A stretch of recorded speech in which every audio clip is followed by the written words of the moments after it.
than most Germans had expected, and the strain is showing in packed refugee camps and overloaded administrative offices. Our correspondents have been to investigate whether Europe's #1 destination for refugees is in fact coping. There are hundreds, sometimes thousands, every day, waiting to see their number displayed on this single panel. It is a necessary procedure to file an asylum application and obtain housing in a home. In the mud and the cold outside Berlin's main registration centre, the situation is precarious. He's been here for a month too. He sleeps outside every day. He's also had several problems with the security guards. Every day fight, because people maybe don't like people, maybe Albania don't like Arab. There are clashes between refugees, but also with security officers, as this video that was filmed in September shows. Here it is primarily volunteers who offer a semblance of organisation and comfort. Charities distribute meals. A neighbourhood association is responsible for the distribution of warm clothing and basic necessities. People from around the city can drop off their clothes here. We have so much. The least I can do is to share with those in need. But the volunteers are also getting fed up. Michael has been here every day since the beginning of the migration crisis this summer. Like the others, he also feels abandoned by the authorities. When it comes to helping people who are really in misery, nothing. You really start to question the desire of local and national political leaders to help. If all these volunteers weren't here, I think we would have already lost people.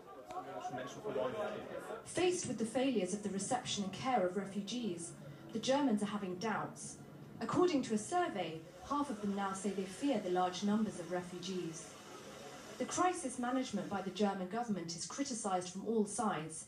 According to the police union, 30,000 additional police are needed in order to control the situation.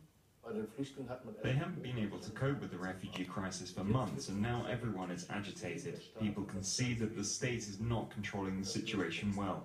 It scares them, it makes them aggressive, both the refugees and the Germans themselves. Anti-migrant demonstrations are growing across the country. Marches to protest against the opening of new asylum seeker centres are becoming violent, a phenomenon particularly prevalent in the East.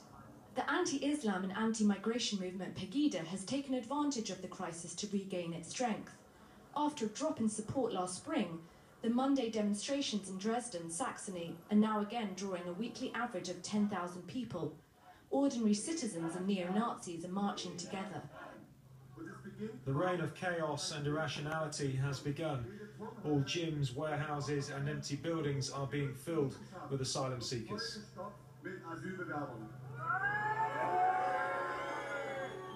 The tone among the protesters has become radicalised, against refugees, but also against Chancellor Angela Merkel. We are afraid for our country, because we have been invaded. It's easy for the foreigners. Before, they used weapons to get in, now we just let them in.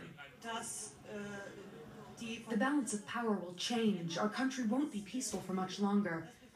Everything will change. What you hear here is not the people's opinion. What you're told in Berlin is what Angela Merkel and co think. It's not the beliefs of the German people. Is a new far right emerging in Germany thanks to the crisis? This is what many observers fear. 500 attacks against asylum seeker centres have been recorded since the beginning of the year. Many of them were set on fire.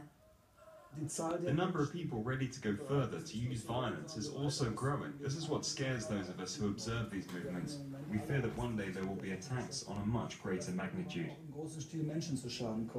Between those who feel solidarity with foreigners and those who reject them, Germany has rarely been so divided. The migration crisis is a historic challenge for the government and for Angela Merkel. More than 1 million refugees are expected to come to Germany in 2015 alone.